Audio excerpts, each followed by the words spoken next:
It's a damn shame what the world's gotten to for people like me, people like you. Wish I could just wake up and it not be true, but it is.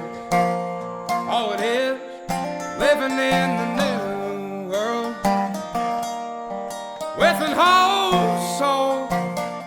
Good morning, everyone. Not much going on today. Man, really scrambling for news. Today, lots going on as usual. Today is September 19th, 2023. And India, have you guys heard about this India thing? Oh my goodness. We don't have evidence yet. We've expelled diplomats and we don't have evidence yet. Not only, India trip, G20 trip. Why did he bring Hadrian? Why did he bring his kid, right? The drugs on the plane rumored. Couldn't leave, took 2 days. Aren't heads of state usually very busy, and a 2-day delay in their very busy schedule would be like bad or something, right? There's a whole lot of questions I have. And then Justin Trudeau returns from India, and there's a whole bunch of rumors about a whole bunch of things talking about India's not happy with Trudeau. He was sidelined during the G20. No media had anything to do with him at all whatsoever. It was almost like there was an order from on high about how you cover Trudeau at your peril, basically. And so I think that was interesting in and of itself. And then the rumors about the drugs, and then Trudeau returns, and there's kind of a statement made by Modi, a statement made by Trudeau talking about Khalistani terrorism and how India is not happy about certain things here and there, but you could almost paper over it. And then the trade stuff got canceled. And then Trudeau gets back and says, we're pretty sure the Indian government murdered a Canadian citizen on Canadian soil. And so that's a grenade thrown into that whole mess. Not only does it pivot away from the disastrous G20 trip that I just described to you, but it also pivots away from China. Chinese interference being investigated by Foreign Interference Probe. The Foreign Interference Probe is now going to be looking at Khalistani or Sikhs being murdered by the Indian government, according to Justin Trudeau. And some evidence they have based on CSIS, I guess. So that whole thing seems crazy. It seems like not the way you do diplomacy. If you come back and somebody says, here's a potential, maybe, conclusion about who killed this guy, and then Trudeau goes onto the floor of the House of Commons and says, we're pretty sure that the Indian government killed a guy in Canada. That's ham-fisted to say, putting it mildly, right? It's not good diplomacy at all. And India is pissed. The allegations are unfounded, right? And it's unbelievable. We've expelled a diplomat. Anyway, so there's that. There's that's going on, which is just, a couple things. All Canadian politicians seem to have drunk the Kool-Aid on this, et cetera, et cetera, et cetera. The union is doubling down. I showed you yesterday CUPE and some other ones. CUPE put out another post today talking about how they're really excited about their event tomorrow or whatever. And it's very interesting as well. Somebody's done a deep dive on all of the attendees. One of Guelph City Councillors, Aaron Caton, was there, and other people as well. I'm sure that I just had to look through the attendees list and that name jumped out at me. I thought, wow, that's weird. So, it's not that weird, but at the same time, it's not something that's acceptable. Food shortages just on the horizon. And I've got some write-ups about how they could be using a head fake to create food shortages that aren't actually in play yet, but they will be. Pastor Pawlowski is free, and he was sentenced to jail time, but he was sentenced to time served. So all of that is very interesting. The United States lost a jet, and the United Nations is calling for a global ministry of truth for real. So there's a lot to get to. Let's get to it. Holy smoke, India. This whole thing stinks to high heaven. It stinks. It seems like Justin Trudeau is doing his best to get out of everything by accusing everybody else of anything he can think of. Yeah, I'm pretty sure the Indian government killed the guy. Pretty sure. I'm pretty sure. So I'm going to say it on the floor of the House of Commons. It would be not fun. War with India. Because what army? Right? What army? Hello, welcome to Canada. Okay, well, we'll get you into English lessons. Would you like to fight a war against India? That's not going to go well. Do I have to explain why? I feel like explaining your jokes is not the best way to start the show. But I don't know that that's going to go well for Canada, right? A war against India, considering our current recent very, very open border, is just bad idea. And also woke military. I don't know that we'd have a good job putting up any kind of defense against anything. So it's a really, and I'm not advocating for a war. Do you know what war does to chocolate cereal futures? Holy smoke. The poll lady shares this. This is what Justin Trudeau went and put on the had said on the House of Commons floor. Oh man, it is not how you would expect adults to do diplomacy. This is like you're tattling on somebody, but it's even worse than that because you're not even really sure that the person you're tattling on did anything. Here we go. Over the past number of weeks, Canadian security agencies have been actively pursuing credible allegations of a potential link between agents of the government of India and the killing of a Canadian citizen, Hardeep Singh Nijjar. So there's also concern and question about whether he was actually a Canadian citizen. We're going to talk about that a little bit later, but I want to show you that everybody who's anybody has weighed in on this. But first, Joe Blow said what I was thinking as soon as I heard this, and I was like, oh, I feel a headache coming on. He says, if Justin Trudeau says the Indian government is responsible for something bad happening, I immediately assume the exact opposite is true, whatever that is. We're very sorry we have an idiot running things, India. We're very, very sorry. Mackenzie Gray says new Foreign Affairs Minister Melanie Joly says Canada has expelled a top Indian diplomat over the potential link between the Indian government and the killing of Hardeep Singh Nijjar. So there you go. Hardeep Singh Nijjar is Canada's George Floyd. Is that the equivalent? And who knows? Like these are people who are making. Well, I'll tell you why I made that equivalency in just a minute. But here is Rupa, and she says, who is briefing these geniuses on India? This is sanctimonious in the extreme based on some allegations that are yet unproven. Obviously, this is about diaspora politics in Canada. So India diaspora politics is Khalistani separatism attempting to create an ethno-state of Khalistani Sikhs in Punjab. That's what they want. But they'll settle for Khalistan in, probably BC. Anyway, diaspora politics in Canada means Khalistani Indian Sikh politics being brought here and fought here.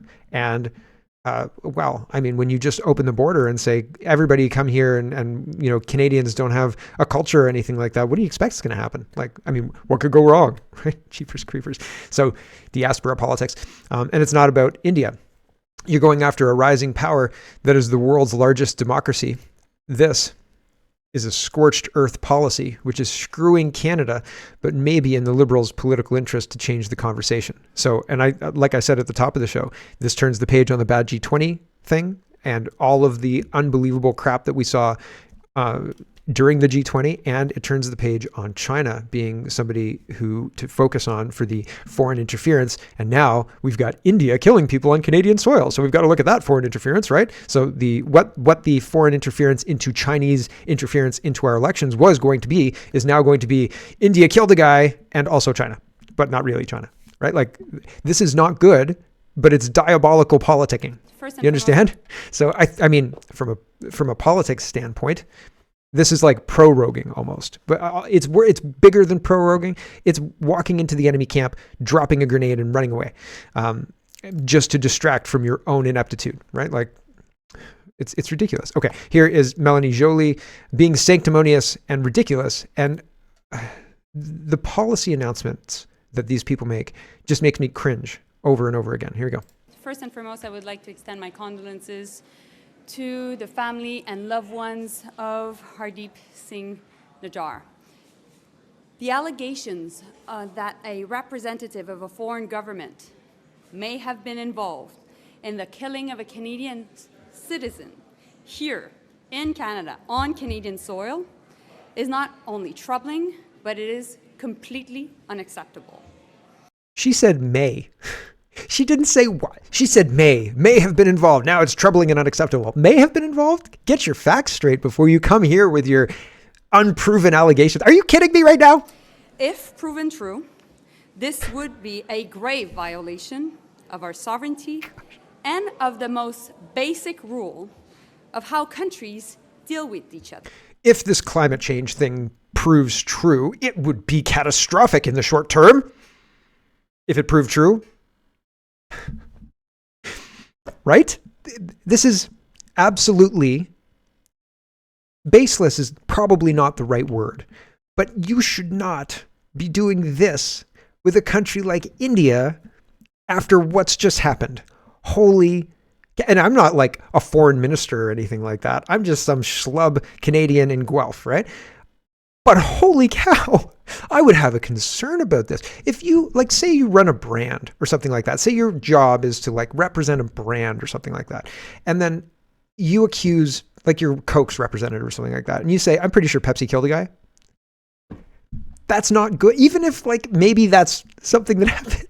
You don't bring that into your branding conversation. Oh my gosh. We've been clear, we will not tolerate any form of foreign interference. Since this was brought to our attention, we've been guided by 3 principles. The first one, we will seek the truth. The second one, we will accuse people before we find the truth. we will protect Canadians at all times.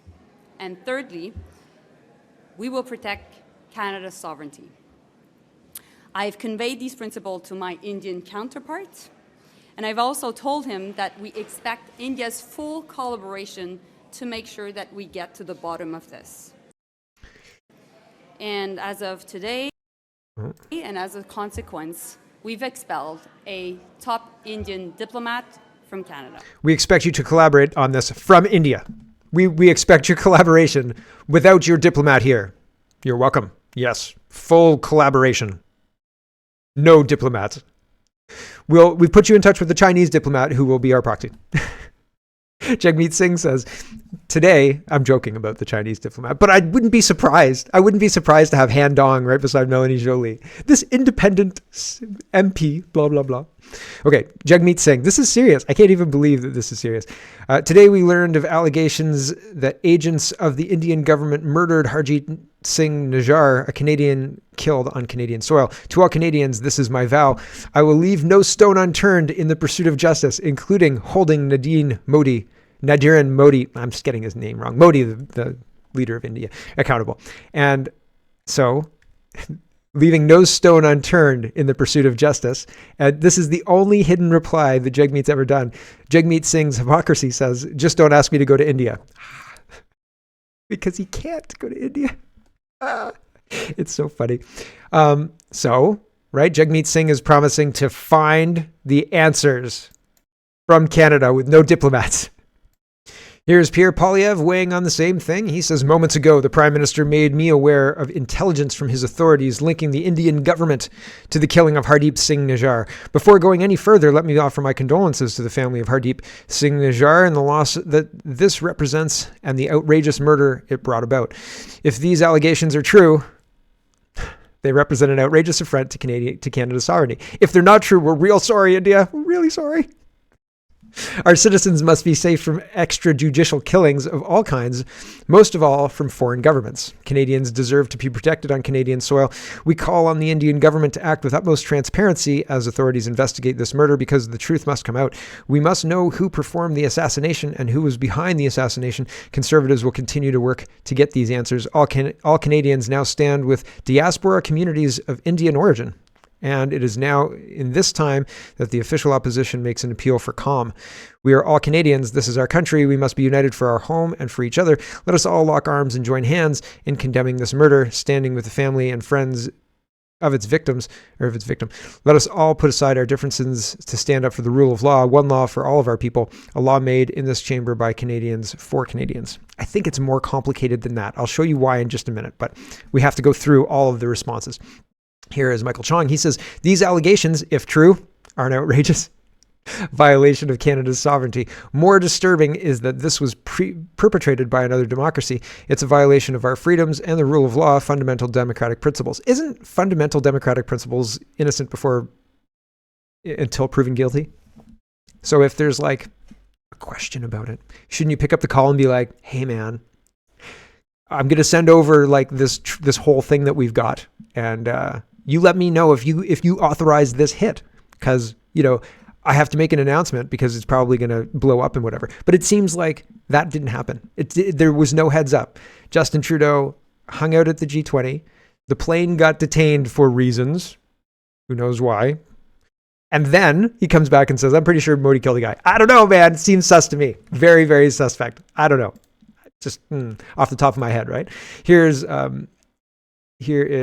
Bhavik, and he says, let's explore this. We've expelled a diplomat from India, accusing India of terrorism and murder on Canadian soil. We just accused a country of 1 billion people of murdering a Canadian on our soil, essentially an act of war. Now cue Trudeau, who says it's not 100% confirmed. The adults are clearly not in charge whatsoever here. This is an impossible lose-lose situation. CSIS is likely fuming for Trudeau publicizing this. Yes. So while Trudeau made these announcements, India was asleep. India was just, done. Dreamland. And they woke up and they're like, what are you kidding me right now? Excuse my implied swears. Here's the Ministry of External Affairs from India. They say, we have seen and reject the statement from the Canadian Prime Minister in their parliament, as also the statement by their foreign minister. Allegations of government of India's involvement in any acts of violence in Canada are absurd and motivated. Similar allegations were made by the Canadian Prime Minister to our Prime Minister and were completely rejected. We are a democratic polity with a strong commitment to the rule of law. Such unsubstantiated allegations seek to shift the focus from Khalistani terrorists and extremists who have been provided shelter in Canada and continue to threaten India's sovereignty and territorial integrity. The inaction of the Canadian government on this matter has been a long-standing and continuing concern. That Canadian political figures have openly expressed sympathy for such elements remains a matter of deep concern. The space given in Canada to a range of illegal activities, including murder, human trafficking, and organized crime, is not new. We reject any attempt to connect government of India to such developments. We urge the government of Canada to take prompt and effective legal action against anti-India elements operating from their soil. So please deal with these Khalistani terrorists. Please. The Premier of BC is weighing in on this as well, and he says the same thing. Prime Minister Trudeau announced the government of Canada has credible evidence links between the government of India and the assassination of Hardeep Singh Nijjar outside a Gurdwara in Surrey. So he's talking about this because he's the BC Premier and it was in BC that it happens. But he's taking the same line as everybody else, right? Rupa again says, Trudeau could have played this differently, handled this much more diplomatically with private talks with Indian officials rather than proclaiming this from the rooftop on the first day of Parliament. Relations with India were already bad after his screw-up in 2018 and again at the G20, yes. But now there's a real possibility of rupture in the formal diplomatic relations, which would be disastrous for Canada when the US, Europe, and the UK are knocking on India's door, a rising power as a counterweight to China. Yeah, we're really screwing this up. Really, really screwing this up. Here's another one from India, but this is the same one that I read before. BUAC says Nijjar. So let's find out about who Nijjar is, this Hardeep Singh Nijjar. Nijjar killed a Hindu priest in India, as well as funded and trained extremists. He is the East Indian George Floyd, so says this guy, and the world is a better place without him. Killing people. I'm not on board with killing people generally, but Trump killed, what's that name, that terrorist guy, and everybody seemed pretty happy about that. So blah, blah, blah. Things happen, I suppose. Stop protecting terrorists. And for crying out loud, what's wrong with you people? I'm paraphrasing there. Here's Karen. She says, let's get this straight. Trudeau calls Hardeep Singh Nijjar a Canadian citizen, but it seems that that's not quite correct. What else does Trudeau have wrong about his accusations? He has accused a democratic country, India, and Modi of horrendous crimes. Yeah, and like really, really publicly. So Graham is summing this up. He says, Nijjar came to Canada in 1997, used a false passport. His refugee claim was rejected, but 11 days later after that, he married a woman who sponsored him for immigration. That too was rejected. Trudeau referred to him as a Canadian in the House of Commons. So, I mean, third time's a charm. Yikes. Crazy. This is from the National Post. It adds a little bit more color. Who is Hardeep Singh Nijjar? He came to Canada in 1997. Global reported and claimed refugee status, having used a false passport to enter the country. His refugee claim was rejected, but 11 days after that, he married a woman who sponsored him for immigration. That too was rejected, although Nijjar called himself a Canadian citizen. Trudeau referred to him as such in the House of Commons on Monday. Nijjar was a prominent organizer in the community of Sikhs in Canada who have been calling for a referendum on on Khalistan, which aims to carve out a Sikh ethno-religious state in India's Punjab region. He has been organizing an unofficial referendum among the Sikh diaspora in Surrey. Hardeep Singh Nijjar was a role model, prominent personality in the community and for the advocacy of a separate Sikh state of Khalistan through a democratic process of referendum, said Jendir Singh Gruel, an organizer with Sikhs for Justice. He was a pillar in our community. Gruel said the Indian government had labeled Nijjar a terrorist and sought to have him extradited to India. What did India accuse Nijjar of? Back in 2016, Indian authorities allege he was linked to a 2007 bombing in Punjab, and he professes his innocence here in the Vancouver Sun at the time. And he says, carrying on in the article, India's Central Bureau of Investigation issued a warrant for Nijjar, citing charges of attempting to cause an explosion, making or keeping explosives with the intent to endanger life or property, and making or possessing explosives under suspicious circumstances. An Interpol notice was also issued for Nijjar. He was accused of being the leader of the Khalistani terror force, and a report in the Times of India claimed that he was running training camps near Mission, BC to train sympathizers to carry out terror attacks in India. Nijjar denied all of this. He wrote to Trudeau at the time saying he was a peaceful activist and urging him to dispel the Indian government's fabricated, baseless, fictitious, and politically motivated allegations against me. So, yikes, right? Here is a bit of background on the Air India bombing and the Khalistani history, and I believe this is using just mainstream media reports from days gone by. So here we go. Air India crash, the primer, just in case you have no idea what happened in the 80s and why there's a kind of, this is an open wound that has been re-injured mercilessly by Trudeau, I think. Here we go. Good evening. It's one of the worst air disasters ever, and it's taken more Canadian lives than any other crash in history. We saw a large rectangular object that appeared to be of a pyramid shape floating in the water over there. Very quickly realized that there would probably be no survivors. 329 people, 86 of them children, are dead.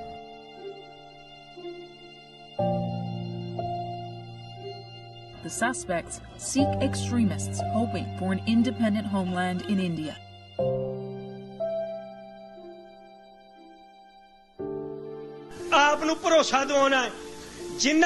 He says, we will kill 50,000 Hindus, we will not rest. For the RCMP, it's becoming one of the largest criminal investigations in the history of the force. $130 million electrician over 22 Indrajit years. Singh Rayat is sentenced to 10 years in prison after being convicted in the Narita blast. Organized by the Temple Committee, the floats honored a lineup of Sikh martyrs and assassins, including the late Talvinder Parmar. He was the leader of the organization which did the bombing. He claimed to be a leader. He said it. But that doesn't mean he's proven it. Jaspal Otwal, who has been convicted of attempted murder, was invited to an exclusive dinner with Justin Trudeau. We all know it was planned, it was organized. We all know this. So you won't denounce those posters of Parmar? I don't know who was responsible, but I think we need to find out who's truly responsible.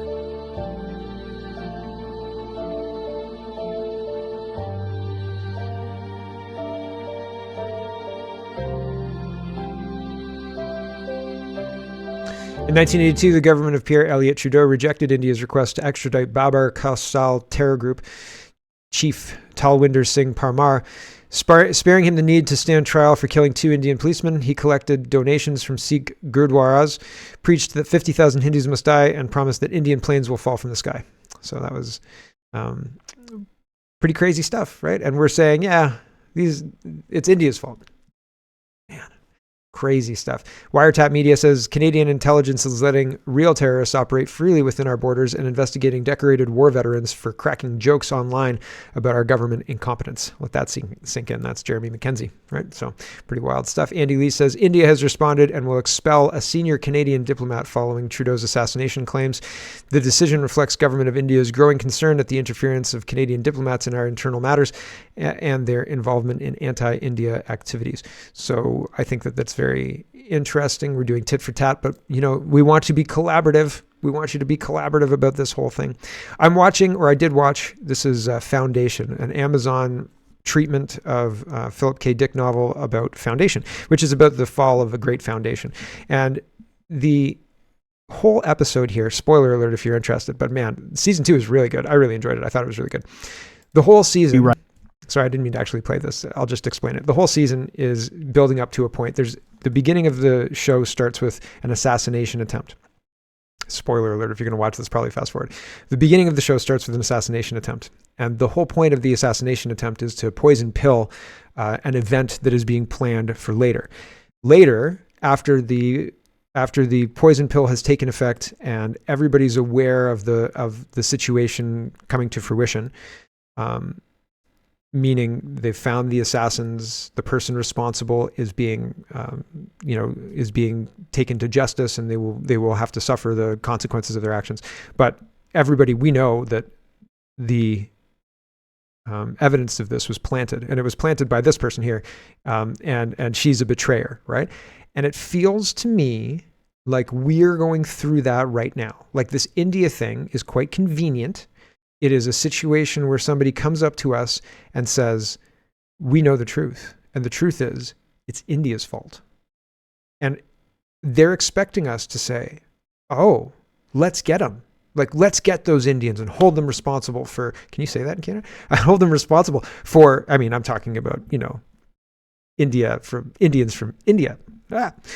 Hold them responsible for their assassination of Canadians. And we're supposed to just listen to these liars who have lied to us for years. And we've known they've lied to us for years. We've said, can we see the Winnipeg lab documents? Can we see the receipts, Catherine McKenna? They've lied to us about freaking well everything. And so it's difficult to sit there and say, yes, Justin Trudeau, it's India's fault. I'll believe you. No, the green indicates betrayer. The green indicates somebody who's not to be trusted. Justin Trudeau is the betrayer, but he's telling us it's India's fault. Do you believe him? Not a chance. Not even a little tiny. There is not one part of my brain that thinks maybe India did do, maybe Justin's telling me the truth. Bullshit. There is not one slice, not one neuron that thinks that. Not one. Every single piece of me knows for sure that Justin Trudeau is a liar. So believing this? Nah. And I don't think most Canadians will go for it either. Bullshit. It's bullshit. Hello, everyone. Thanks very much for watching. This is just a short version of a longer show. If you'd like to get the whole show, you can go over to CanadaPoly.com and sign up for a subscription. Just look in the drop-down tab for Shop and Donate and look for subscriptions, and you'll get immediate access to the full show. Love to see you. Thanks for watching, everybody. Have a wonderful, wonderful